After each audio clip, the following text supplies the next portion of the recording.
Welcome to Just Relationships, the show that offers you concrete ways to make your relationships better. Whether it's your boss, your spouse, your children, or your friends, the quality of your relationships in life directly affects how you feel about yourself and the success you achieve. Your host, Dr. Duffy Spencer, a psychotherapist, telecoach, author, and seminar leader, will interview top experts to help you learn to manage this essential part of your life. And now, here's your host, Dr. Duffy Spencer. Greetings to you. Well, this is a very, very special occasion for me. I am very happy to introduce you to Dr. Judy Hollis, who is a best-selling author of several books, which you are going to hear about. And I also want you to know that Dr. Judy Hollis is live in the studio, and I don't usually do live in the studio guests, but I am very proud to say that Judy Hollis is a very good personal friend of mine who generally lives in California, and she's in New York for a little bit, and so we wanted to do a show or two together. So welcome, Dr. Judy Hollis. Hi there, Duffy. Hi. Hi, everyone out there. So I actually saw you before I met you, which was on the Oprah show. Oh. And I was so thrilled to see you, this beautiful, slender woman who was talking about fat being a family affair. And Oprah was absolutely enamored with you, and you were so lively, and I was so thrilled that someone was talking about fat as an issue that brought psychological pain and all the other things that we now know about fat and what it means in terms of addiction, etc. And I want to hear about that, how it is you wrote that book. And I also want people to know that Dr. Judy Hollis has written several other books. I'm sorry. I can't believe I'm doing this. Fat and Furious, about mother-daughter relationships and weight. And then Hot and Heavy, about the relationship between food and sexuality. Mm-hmm. And then From Bagels to Buddha. And you are writing another book now. Right. Yes. This book is called Diva Seeking Shiva. Diva Seeking Shiva. You have a way with words, Judy. I do. Yes. The subtitle is Facing Mortality Without a Net. Oh. Yes, aren't we all? Brilliant, brilliant. Well, some people have nets of a certain kind. Mm-hmm. So tell us how it is that you first wrote Fat is a Family Affair. Well, I had been obese all my life. I was an Army brat, and the way that I coped with moving all the time is I just ate myself into oblivion. So my drug of choice at that time was food, and I ate voraciously, and I got fatter and fatter, and I basically dieted my way up to 222 pounds. What makes you say dieted your way up? Because I did not get there by willy-nilly, just running amok every day, deciding I'm eating whatever I want. I did it like most normally neurotic Americans, as I woke up every morning with firm resolve that today's going to be the day I'm going to get on that lifelong diet. I'm going to get this weight off so I can be happy with my life, so I could meet the right man, so I could not feel self-conscious when I walked into a room. You know, I was really a freak in the culture. Throughout my childhood, I was ridiculed, and then as an adult, I knew it was always an issue. It didn't matter how smart I was or what a pleasing personality, that everyone saw a fat person. It was about looks, and yes, people saw fat and they dismissed, right? They dismissed fat people. Yeah. And I was the same. Mm-hmm. I felt the same way. I didn't want any fat friends. And I also judged myself for being fat. I had not one ounce of compassion for myself. I never once acknowledged how hard it was, and I was trying my best. Never any of that. Always, you should have done better. How'd you let that happen? You know? I was in the same boat, and I'm thinking about the terms that people use. pig, glutton, all of that. And I, too, judged myself so sharply. It was lack of self-control, and other people could control themselves. Sure. I didn't realize the nature of addiction and how it can manifest in many, many different ways, some ways being invisible, and, of course, this is very visible. Yeah, and Yes. you know, with most of the other addictions, there is a certain compassion about the medical community saying, yes, it's an illness, it's a disease, and you do need help. But with overeating, it's still, well, buy this book or just get it together and use your own willpower. Somehow your willpower was going to make you stop doing this. Yes, and there was a lot of appreciation and sympathy for your bulimics as well as your anorectics. Right. And simple binge eating disorder was not even in the DSM manual right. for diagnostic mental problems, emotional, and I was so happy that it finally became its own category. Well, let me tell you a little story about that, okay? Yes, please. So, I'll just finish about why I wrote the book, Right. and then we'll go to that. So, okay. So I had been an expert in alcoholism for years. I was a social worker, and I was taking classes toward my PhD, one a semester forever, and I finally got myself to the place where I said, I definitely need help. I'd done Weight Watchers, 9-time loser at Weight Watchers, but still Weight Watchers was focusing all the time on food. Yeah. And what I saw was that these alcoholics and addicts, I was working, like I said, in the field, and people said, the field of alcoholism. Right. Mm-hmm. People said, you work so well with the addictive personality. And I said, thank you. I just thought I was brilliant.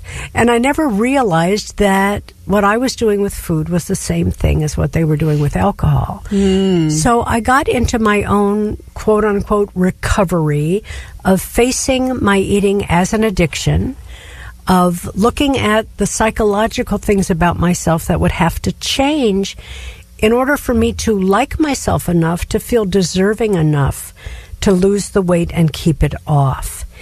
And so for my PhD, and what I did is I developed the nation's first eating disorder unit. The nation's first eating disorder unit. That's right. It was modeled after alcoholism programs. And I had been working with alcoholic families for many years. In fact, a colleague and I coined the phrase codependence. Really? There was not such a phrase before. If people go to my website, which is judyhollis.com. You coined the term? Yeah, I'll tell you exactly what happened. Oh. If they go to my website, judyhollis.com, and look under Walk of Stars, I got a star on the Walk of Stars in Palm Springs. And at that ceremony, Alan, my colleague, he was there, and we discussed how we came to that term. We kept sitting around saying, what shall we call the family members, the spouses? Well, they're not really addicts themselves, even though sometimes they act in an addictive manner. My goodness. And we said, let's call them codependents. Bum-ba! And now, of course, it's a big phrase, It sure is. Yeah. It's a very well-known phrase. Yeah. So I did not know that my friend coined the term codependent. Yes, ma'am. Oh, my word. Wow. So I went on with my PhD, and I wrote my PhD dissertation about what I was doing in the field, and the title was Fat is a Family Affair. And we looked at how you had to change the dynamics within the family system in order for a person to really stop overeating and really be in recovery. Okay. What we understand about families is that they are systems. Yes. And people hadn't really thought much of a group of people together as a system and what that involved. And then, okay, so the whole family needs help.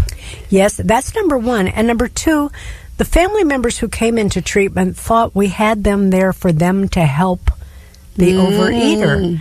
But instead, we wanted them to get some help because we realized how they were suffering watching someone they love commit slow suicide in front of their eyes and feeling so helpless and out of control. Yes. So we brought them in to help themselves. But the other thing was we wanted them to see what it's really like and how hard it really is to really keep weight off. Right. Well, anyway, on and on and on. But anyway, what happened was with the book, I wrote it as my PhD dissertation, and then it was suggested you should write this for a popular audience. So I went back and I did that, and it got published through a lot of different machinations, and it became a bestseller. It took 5 years altogether with all promotion and marketing and my lecturing, but it became a bestseller, and Oprah was very interested in it. Yes, I'll tell you stories about being on the Oprah show. But you know, at the same time, the medical model was coming in really strong into treatment centers, and insurance companies wanted to save money. So they didn't want to spend the money of having a person stay in a hospital program and then invite their families to come in 3 nights a week for their own group therapy. So they said, you know, maybe this eating problem is just a Prozac deficiency. So they started deciding that they would authorize treating the problem by just medicating, by giving drugs. And that was very disillusioning for me because we had made such wonderful advances for people. And the understanding and compassion that was happening in the whole country was a whole new ball of wax. But things changed, and what you see today is pretty much, even if people accept that the overeater has an illness, they say the treatment should either be surgery, bypass surgery, or medicate. And so the person themselves never has an opportunity to really participate in their own recovery and to make it really work for them and to take an honest look at their emotional life and their behavior. So let me not neglect, though, that I also in this process lost my own 85 pounds while I was helping others. Because I started, way to go. Yeah, I was practicing what I preached. You were practicing what you preached. What a concept. Okay, so when you say the medical model was coming into the treatment centers, what you're meaning, let me just check, is that people were assuming that alcoholism was a disease. You weren't just a Bowery bum. And somehow that got translated into overeating was also a disease. Yes. Okay, and then that's what I was primarily responsible for. The overeating. Yes, was teaching that overeating is a disease and with treatment can get better. Right, and with the medical model, people could get insurance, and the family members could get insurance. Now the bucks are racking up. And then what happened? Well, it became okay. Let me back up. It was too expensive. They withdrew, and they said bypass surgery. That would be cheaper, and get them out of the hospital and give them pills. But at the same time, I started all this talk because you were talking about the diagnosis of binge eating disorder. Yes. So let me tell you what happened. When I first started bringing people into the hospital, at that time we were operating out of the DSM-4. That's the list of diagnostic criteria for admissions. And it's sort of like a Chinese menu. You look at the charts, and if there's 2 from column A and 3 from column B, then we'll call them an egg roll, So that's how we came up. So as it seemed, most of the people, and they were mostly ladies at that time, most of the people I was bringing into treatment did qualify under bulimia, the way bulimia was written then. Yeah. Because it didn't just mean vomiting. It meant people taking in mass quantities and then taking excessive measures to get rid of them. Excessive measures. It could be laxatives of as course. Well. Yeah. Exercise, restrictive diets. Yes. So all my ladies certainly qualified. Well, and this is a little known secret, but I'm going to tell it because you're my friend. Yeah. So this was out in Los Angeles where I was developing these programs. And they were also developing a program at UCLA. there was a doctor there named Michael Strober, and he was very much against the idea that I would let fat ladies have the respect and dignity to be brought into a treatment center. He felt this applied to anorexics and vomiters, bulimics they called them, but that isn't what bulimia means. And he tried to keep fat ladies out of treatment. And this started, I've got to tell you, this started a campaign between he and I that lasted for the next 25 years. Campaign between you two. About can we treat overeaters in a medical establishment and give them the respect they deserve? Well, finally, 25 years later, at the International Conference on, I forget what they called it, anorexia and something. Anyway, they decided there to come up with a brand new diagnosis that they were going to call BED, binge eating disorder. Mm-hmm. So I was grateful because finally we were going to get the respect we deserved. I was grateful too, having the addiction of mostly sugar and the binge eating concept. Yes. Yeah. So, but still today, if you go to most treatment centers, you'll very rarely find real good psychological treatment for overeaters. And I think that has to do with the fact that most people in our society do overeat, okay? Everybody's on some kind of a diet. Also, doctors. So they would rather treat somebody like an anorexic or a vomiter, which seems to be doing abhorrent behavior. Right. Someone you can hold at arm's length. Right. You know? But it's just a normal run-of-the-mill overeater. Yes. When all of America is on junk food and the junk food industry reigns and they make billions upon billions of dollars trying to get us to eat this stuff. And Americans eat it. And, we're certainly fighting City Hall. Look what Michelle Obama tried really hard. Oh, right? She sure she did. Was a hope for us. Yes. But it just goes back to the power structures. It goes back to the power structures, and it goes back to the idea of the gluttony. Gluttony, one of the 7 deadly sins.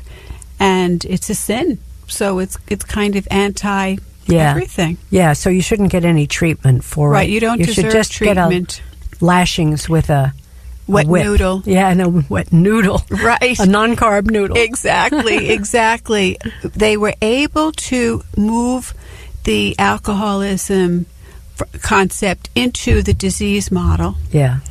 But they could not really move it well into the overeating. They could do it for anorexia and bulimia, which got a lot of sympathy and empathy. But if you were a binge eater, forget it. That's why I was so thrilled when it became a diagnostic criteria. Yeah. Now, what years are we talking about, Dr. Judy Hollis?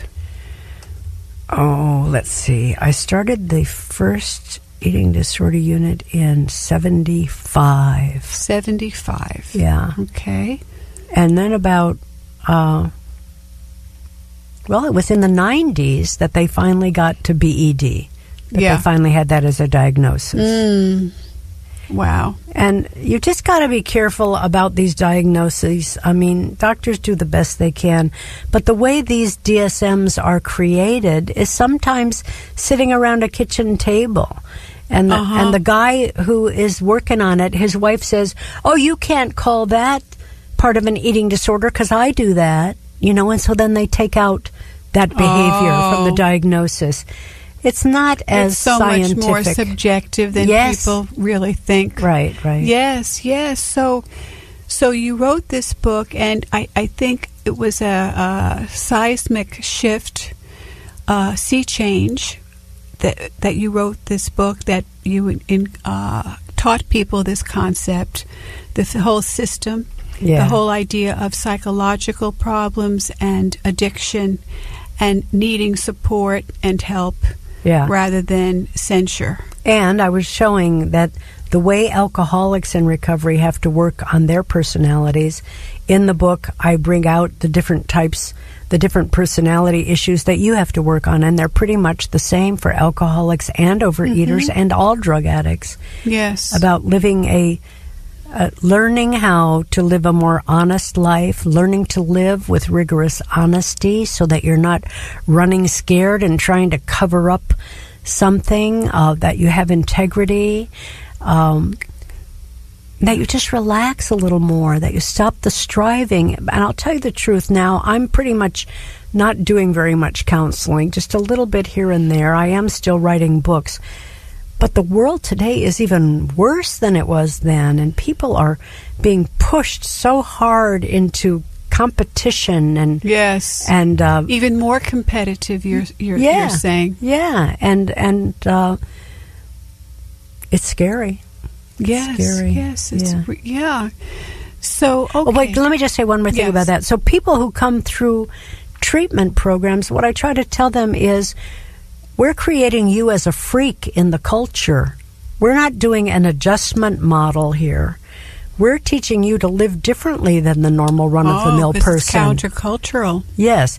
Sometimes you're going to feel your life is better, but other times you're going to feel it's worse. Like, who needs this? I'm losing friends. I can't go. It's not just that I can't go to a drunken orgy party, but I can't even stand to be around cheap and superficial people making small talk and showing off, you know? Yeah, and as you said, cover yourself up and hide. And we talk about it, the 12-step programs is no grandiosity. What is it? Egomaniacs with a inferiority complex. Yes. And what I love about the 12-step concept is life on life's terms. That's right. That you are not God, and that the world does not have to bend to your will. And if it doesn't, then you're entitled to have a little temper tantrum, whether it's drugging or sugaring, or which is a drug in my view, or anything else. But what we're doing in treating these folks, and what I'm always doing in treating myself, is coming back to the choice point, okay? I have a choice here. I can go binge my brains out, or I can try to really pay attention to what I'm feeling and try to find a corrective emotional response. Make a choice about how I'm going to perform in this situation that will let me walk away and say, you know what? I like how she handled that. She really is somebody I admire and respect. Yes. And then I don't have the drunken hangover the next morning. I don't have the sugar withdrawals. I don't have the guilt and self-loathing about I broke a promise to myself again. Right. And, so instead of having a hissy fit when you don't get what you want, and then you feel entitled to use whatever it is to stop the pain, you're suggesting something really freakish and radical, like feeling your feelings. Right. Not only feeling them, but also finding an adult, check this, an adult way to deal with feelings. Yes. So, okay to have feelings, not stuff them. Yes. Have them, but bring them to the table as an equal partner in situations. That's why all of my books, except for these last two, but my other books were all about relationships, because that's where we have the greatest difficulty, and the relationship we love the most is that relationship with food, because it's so primordial. Yes, and we can control completely. It. It's accessible. It's legal. It asks nothing of us. It's inexpensive. It's a one-way relationship, as you say, where we have complete control, and there is this incredible paradox of someone being out of control, and yet they think they're instituting control. I can do whatever I want. I can eat this. I can have it if I want. I make that decision. Yeah. So it's very paradoxical. I'm in control, I'm out of control at the same time. And we try to ask people to pay attention to who's making that decision. Of course, you have the right to eat whatever you want, do whatever you want. But which part of you is making that immediate decision? And most compulsions last for 15 minutes. And if we could find someone to talk to or some alternative activity to do during that really compulsive time. Yeah. And the other, I think, physiological piece is that the adrenaline is flowing in our veins. We're in fight-flight. And by definition, we can't think well when we're in fight-flight because the blood is going to our major limbs to help us fight or flee. Right. And it leaves our stomachs, which is why we were told don't go into the water after you eat. You need to be able to move your limbs so you don't drown and then you might get cramps or something. And it leaves our brains. So the idea of just even distracting yourself to let the adrenaline abet a little bit from your blood. Yes. And where you can be clear-headed again. But the idea of feeling one's feelings. Most people don't know what that means in the body to feel their feelings. And the thoughts are so painful. The thoughts around nobody likes me, I'm unlovable, I'm rejectable. The pain of that is intolerable for many people. And the problem is that when we're loaded on whatever substance, what our brain is telling us is not necessarily really our reality. We don't know who's talking to us. Right. Okay? It could be that I want an excuse to go out and use something again, so I'm going to make a fight with my wife, or we don't know. Make a fight. Yeah. So we don't know what we're dealing with, and we can't trust that voice. So the only way you can trust that voice is when you get raw, when you pull in that food and eat less than you want to eat. And I know how hard that is. Yes. Every meal it's hard. To leave the table half full, to just have that sense of, well, that'll satisfy me. And 20 minutes later, it might feel good. But people cannot tolerate feeling undersatisfied. And I have very good news for everyone. Guess what? This is the first of a 3-part series with Dr. Judy Hollis. So if you're interested in this show and you want your friends to hear it, you can download a podcast of this show. And tune in next week and the week after for more of Dr. Judy Hollis. And meanwhile, this is Dr. Duffy Spencer saying goodbye for now and wishing you great relationships.